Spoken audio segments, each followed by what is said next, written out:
All right. Okay. Everybody ready? Okay. You sit still, Michelle.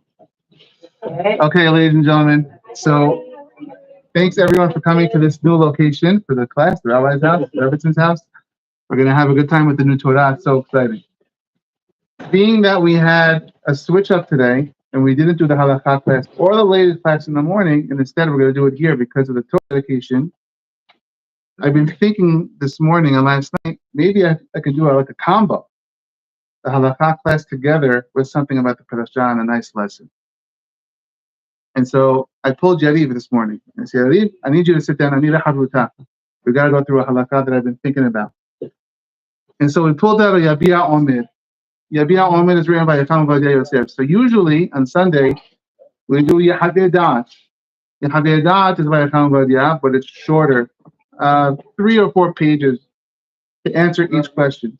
Yabia Omer, Yariv, how long is Yabia Omer? 10, 11 pages, 9, 10, 11, 6, 7, longer. The question was, you have someone that made a brand new Torah, like today. Let's say he wants to put his grandmother's dress to cover the Torah. It's very dear to him. His wife, who passed away, his wife's scarf, his mother's shirt. Are you allowed to do that? Or someone who wants to donate in memory of his dear wife or mother, her clothing, her blouse, to be the parochet, the curtain by the Aron HaKodesh. This is the question that someone asked the Chacham Ovadia. And so the Magen Avraham, amongst the many sources he brings, the Magen Avraham says, look at the kiyor. The kiyor, the wash basin that the Kohanim would wash every day before the Avodah. Before the service, the Kohanim, they would serve barefoot in the Beit HaMikdash. There were no shoes allowed. There was a big room with a giant bonfire. That's the room where they slept. They slept in the room with the bonfire. There were stairs, not like small stairs, like big stairs. Imagine the whole wall was like a stair. And the Kohanim would sleep on the stairs. There's an opinion that they will fold up their clothing and put it under their head like a pillow and sleep on the rock with the big fire in the room. There's another opinion that says, no, they can't sleep on the pillow because they're not allowed to benefit from the clothes of the Kohen, the clothes that they would wear. So it's a machloket. But they would serve barefoot. They have to wash their hands and feet every single time in the morning before they begin the service. It's a question how they wash their hands and their feet, by the way. Machloket in the Gemara. Some people say the right hand on top of the right leg, wash it. And then the left hand on the left leg. Another opinion of the Gemara is they put both hands on top of both legs and wash it in the sink. How do you do that? Both hands on both legs and the sink is here. How do you do that? So the Gemara says the only way to do it is if another Kohen holds you while you wash, which is a nice lesson within itself. The kiyor, the wash basin, it was formed from the mirrors of the women. Mal'ot hasobe'ot. So the women in their houses, they had these mirrors that they would put their makeup on for their husbands. And so they said that they told Moshe Rabbeinu, we want a part of the Mishkan also. We want to donate our mirrors. And so even the mirrors, Moshe, he gets these mirrors from the ladies. And what am I supposed to do with this? I can't use this in the temple. So Hashem says, make the kiyor out of it, the wash basin. Make it from the mirrors. The Midrash says Moshe was ma'as in these mirrors. Moshe was disgusted. He said, how in the world I have a woman who's making herself beautiful? Why? So that another man wants her. I should put that in the temple, in the holiest places? There's no way. Hashem says, this is the most habib. The mirrors are the mirrors are the most habib of all the things. I think it's about to come to an end.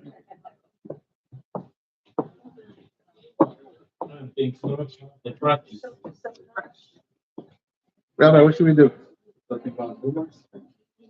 Rabbi, the vice giving you a show out. It's hard to compete with that. Keep going. Do what you do. Okay. So, I hear a loudspeaker. So the mirrors made the kiyor.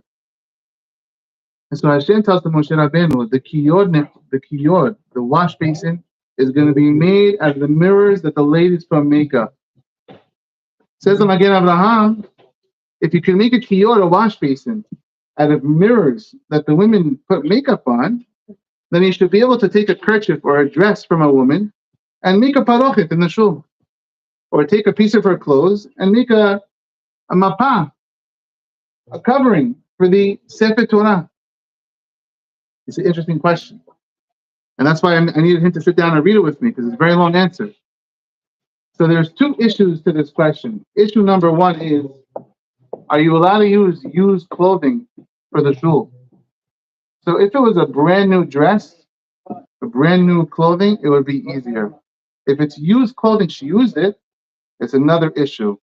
The second issue is, the guys are going to come to shul, they're going to say, oh, look at that beautiful dress. Remember, she used to wear that dress. They're going to start thinking about the woman inside the shul. So the sefer Nahad Mitzrayim, he writes that even they did it in their shul in Egypt, they put the parochet. It was a woman's dress. A guy donated it. It was his wife's dress. And he says, one amma on it comes, kisses the parochet and says, oh, this was Mrs. So-and-so's dress. So he says, unbelievable. That's not what we want. We don't want this in the shul.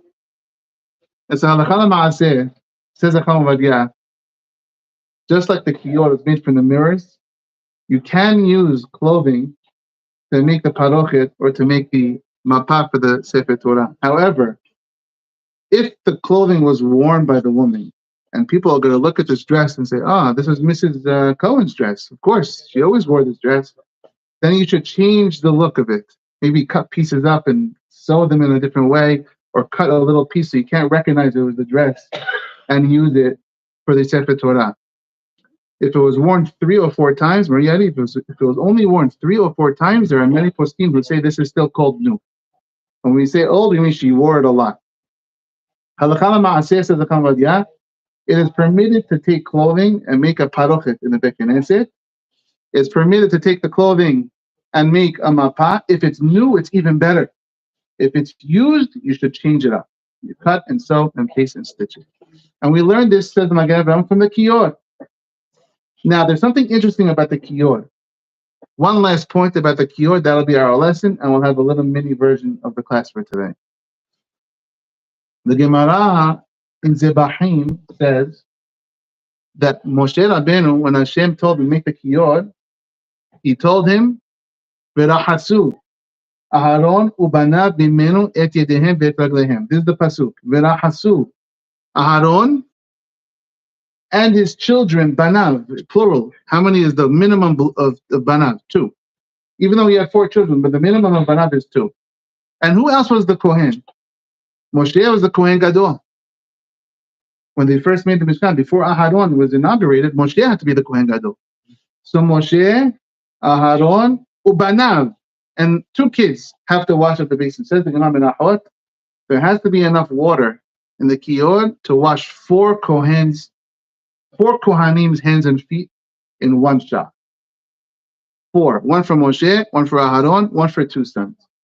Now, spigots, there were 2 spigots, and then they added 10 spigots later on. First, there were only 2 spigots. Then they added 10 later on, there were 12. But the portion of water has to be enough to wash 4 people's hands. Says the Lubavitcher Rebbe, it's an amazing thought. Moshe Rabbeinu was the guy who was ma'as in these mirrors for the kiyot. He said, Hashem, I don't like this idea. This is the holiest place where we could use women's mirrors. And Hashem says, of all the vessels in the Mishkan, what's the only one that had a halacha because of Moshe Rabbeinu?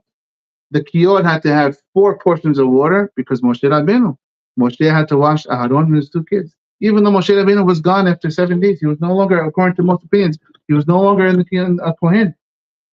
Forever and ever, there had to be 4 because Moshe Rabbeinu was Moshe Rabbeinu. So therefore, it says the Lubavitcher Rebbe, if a Kohen comes to wash his hands later on in the kiyot, and he says, look at all this water, it's enough to water at least 4 people. Yeah, you know why? Because Moshe Rabbeinu used this once upon a time. Oh, Moshe, the guy who hated this kiyot, the guy who didn't like, he was ma'as in the kiyot. Yes, exactly.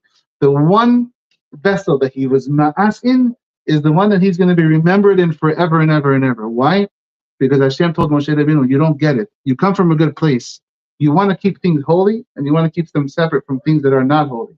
But what I want, the objective of the whole Mishkan, of the whole temple, is to convert the lowest possible thing on earth and make it holy. That's what Hashem wants. So Hashem says, the mirrors of the women, perfect. It's exactly what I'm looking for. Take something, go down and find something as impure as you can find. If you can channel that and turn it around, that's exactly what I want. Moshe Rabbeinu, you're looking at the opposite way. This is not Christianity. We don't want to separate holiness and non-holiness. We want to infuse the holiness with the mundane. And so therefore, forever and ever, Moshe, they're going to look and say, Moshe Rabbeinu, he's remembered by the Kiyor. And so therefore, bottom line lesson for us is, in our lives as well, sometimes when we ba'at teshuvah, we had one path, and we come there, we want to change our ways to a new path. We want to separate the old way and the new way. And it's good. It serves a purpose. It's healthy. But it's supposed to be a stepping stone to the second level. The second level is to mesh our old life and our new life.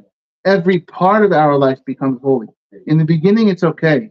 If someone says, at work, at the office, I don't wear a kippah. At the office, when they order sushi, I eat the sushi. I'm not saying it's allowed, but it's understandable. And at home, I keep it kosher. That's a good stepping stone. You got to start somewhere. But eventually, you got to mesh your whole world and say, where else in my life can I convert this? Can I take the mirrors that I made myself beautiful in? Maybe you can make this holy as well. Hashem wants it all. And there's a way to do it. And if you do that, that's remembered forever by the Kiyor. And therefore, if you look at the Sefer Torah now, when it comes to our Bet Knesset, all of our Sefer Torah, they have a woman's kerchief on them.